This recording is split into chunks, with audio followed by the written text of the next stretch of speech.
One of the biggest decisions you will make as a blogger is picking your blogging niche. Picking up the right blogging niche can be the difference between success and failure when it comes to blogging.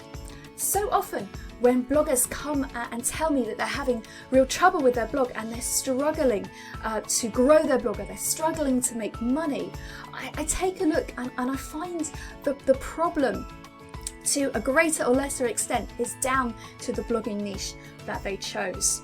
So if you are a new blogger, or if you are about to start a blog, or if you're thinking about starting a blog, stick around because this video could make all the difference.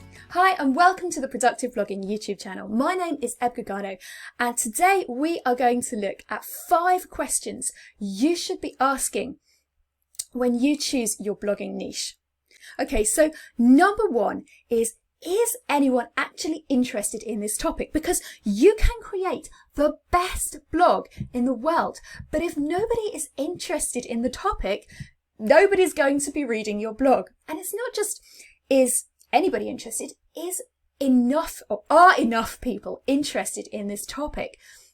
You need a kind of certain critical mass of people to be interested in the topic to be able to get enough traffic, to be able to earn enough money from a blog. So the best way I have found to give a niche a kind of sense check is, are there magazines about this topic, or are there clubs that people join for this topic, or are there books about this topic? If there's other stuff out there on that subject, then it's probably got a decent sized audience. If on the other hand you can't think of a single book or club or magazine or really anything about this topic, then either you've stumbled across something that's real untapped potential, or more likely nobody's interested in this topic and it's probably best to choose something else. Number 2 is, what is the competition like?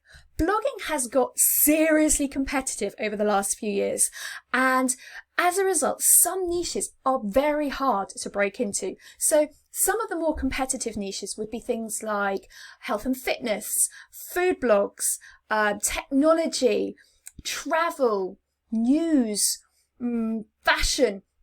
These are areas where the competition now is really quite stiff.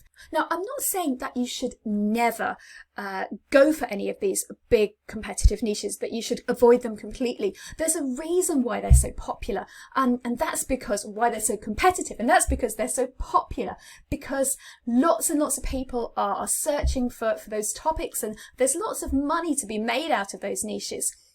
So I'm not saying completely avoid them, but I am saying if you want to enter one of those niches, be prepared that it's going to be super popular and you're going to have to work really hard to get anywhere. One tip I would give you is, if you want to enter a super popular niche, don't try and do a big broad blog covering that whole topic. So for example, if you want to become a recipe blogger, don't do a recipe blog that is just about all different kinds of recipes, every kind of recipe for every kind of person, because you're very unlikely to succeed with such a broad topic in such a competitive niche. What I would suggest is, if you think your niche is quite competitive, niche down. Go for a smaller kind of subtopic. So rather than all recipes, just do recipes from one particular country, or just do one kind of recipe. Or focus on a particular eating style or a certain kind of diet. Focus on something smaller, where there's still plenty of people interested in that topic, but something where the competition isn't quite so big, and something where you can become known in that niche and develop a little bit of expertise in that niche, and something where you're going to stand a chance and where the competition isn't quite so fierce. Okay, number 3. Do you have enough expertise in that subject?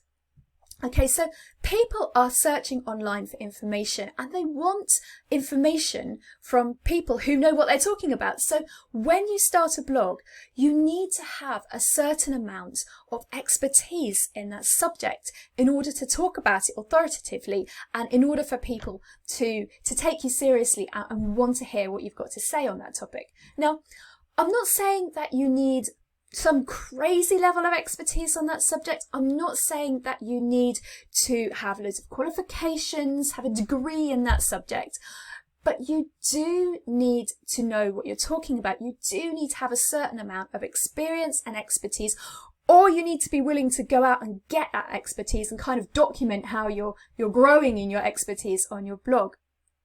So that you can talk authoritatively to people. So let's say you want to start a running blog. Well, if you've been running for, 5-10 years, you've done a whole bunch of 5Ks and 10Ks, and you've done some half marathons, and you've even done a couple of marathons, and you are going to know a lot about running. You know plenty about running. You have enough expertise to talk to people about how to start running, how to get going, how to run your first 5K and first 10K and first half marathon and first marathon. You know what you're talking about when it comes to running. And you could definitely write a blog about running. But if, on the other hand, you've never run even as far as your gate post, maybe a running blog isn't right for you. Or at least if you want to start a running blog, you're going to need to start taking up running really seriously and learn pretty quick so that you can then share what you're learning on your blog. Number 4, do you love your topic enough? Hopefully this blog is going to be a huge success. But if it is a success, that means you're going to be writing about this topic for years and years to come, maybe even 10, 15, 20 years, you're going to be writing about this topic. Do you love this topic enough to be writing about it for 10, 15 or 20 years? Because if you don't love this topic, then after the initial excitement of the blog fades away, you are going to find it very boring to sit down every week and write a new blog post about a topic that you don't really like. So make sure you pick a topic you are going to enjoy writing about for many years to come. And number 5, can you make money from it? This is one where many bloggers fall down. If you want to make a living from blogging, if you want blogging to be your business, you need to pick a niche you can make money from. Now, a good rule of thumb is, do people pay money about this subject?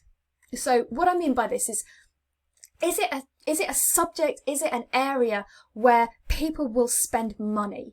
So for example, if you write something about pets, for example, people spend money on their pets. People spend a lot of money on their pets. Or maybe, for example, you want to write about a certain hobby like, cycling or fishing. Do people spend money on cycling and fishing? Yeah, they spend lots of money on those subjects. If it's an area where people typically spend money, then you're probably going to find you can make money from a blog in that niche. For example, advertisers want to advertise on your blog because you're attracting the right kind of people with money to spend.